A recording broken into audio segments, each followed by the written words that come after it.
Shalom, perkenalkan nama saya Mariska Kainzige. Saya dari Prodi PAK semester 5. Dan tujuan saya membuat video ini adalah untuk memenuhi tugas akhir, yaitu mata kuliah homiletika, yaitu berkhotbah. Saat ini saya akan membawakan khotbah. Sebelum kita membaca dan merenungkan firman Tuhan, mari kita bersama-sama meminta tuntunan Roh Kudus agar kita bisa mengerti dan memahami isi dari bacaan yang akan kita baca. Mari kita satu dalam doa, kita berdoa. Bapa yang baik, terima kasih atas penyertaan-Mu, bukti nyata hamba-Mu bisa ada di tempat ini untuk menyelesaikan tugas homiletika yang ada. Kini Bapa, hamba-Mu akan membentangkan isi dari sabda firman-Mu, biarlah firman yang hamba-Mu sampaikan bisa berkenan bagi kami semua dan bisa berkenan juga di mata-Mu Bapa. Berkati mulut bibir lidah hamba-Mu agar bisa berkenan untuk menyampaikan isi dari sabda firman-Mu. Berfirmanlah Tuhan, karena kami sudah siap mendengarkannya. Dalam nama Tuhan Yesus, haleluya, amin. Yang menjadi judul renungan kita di hari ini adalah hidup karena arti. Ada banyak orang di dunia ini berkata bahwa waktu adalah uang. Tapi tidak dengan seseorang yang saya lihat di sosial media. Dalam cuitannya di sosial media, dia berkata bahwa waktu itu bukan uang, tetapi waktu adalah nyawa kita. Dia berkata seperti itu karena setiap detik yang berlangsung, katanya adalah nyawa kita akan terus berkurang. Andai kata kita punya atau kita bisa melihat berapa lama lagi waktu kita yang ada di dunia ini, maka ketika kita tahu berapa lama lagi waktu kita di dunia ini, kita pasti akan melakukan hal yang terbaik di sisa-sisa hidup kita ketika kita mengetahuinya. Nah, misalnya juga ketika kita main game. Ketika main game, misalnya kita main ML. Nah, game Mobile Legends itu kan kita bisa melihat nyawanya, kita bisa melihat berapa lama lagi kita bisa bertahan, berapa lama lagi waktu kita bisa ada di situ di dalam game, dan berapa lama lagi waktu kita di detik-detik terakhir di dalam hidup di dalam game. Nah, maka dari itu anak muda Kristen, setiap detik yang berlangsung itu merupakan nyawa kita, dan setiap detik yang berlangsung nyawa kita akan berkurang.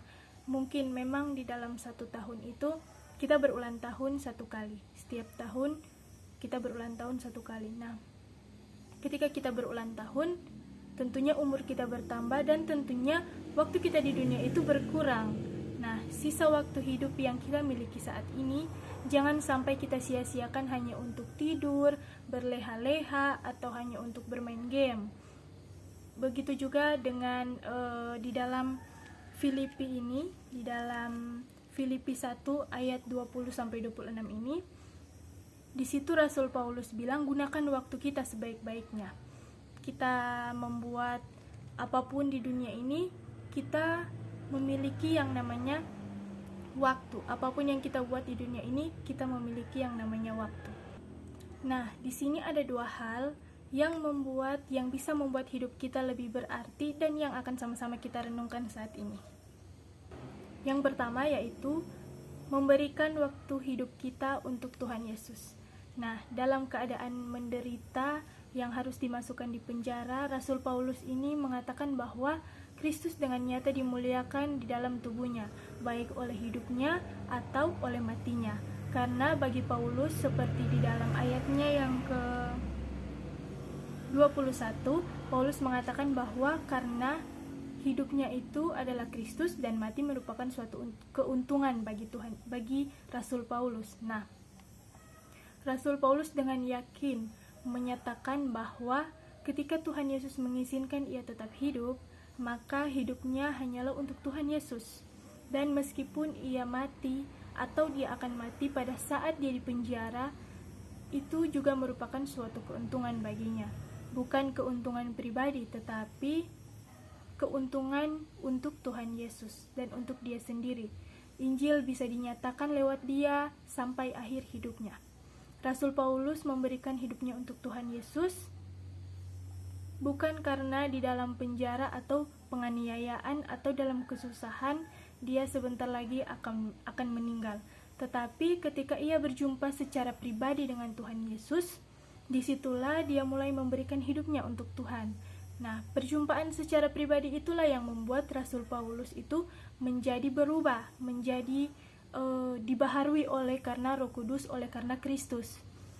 Nah, oleh karena itu Rasul Paulus yakin bahwa di sisa akhir hidupnya dia pergunakan untuk melayani Tuhan, untuk tidak menyia-nyiakan, tidak untuk membunuh orang Kristen seperti yang dia lakukan dahulu, tetapi dia ingin berubah oleh pembaharuan yang dilakukan oleh Tuhan Yesus. Rasul Paulus di sini sangat sadar bahwa waktu itu merupakan nyawa.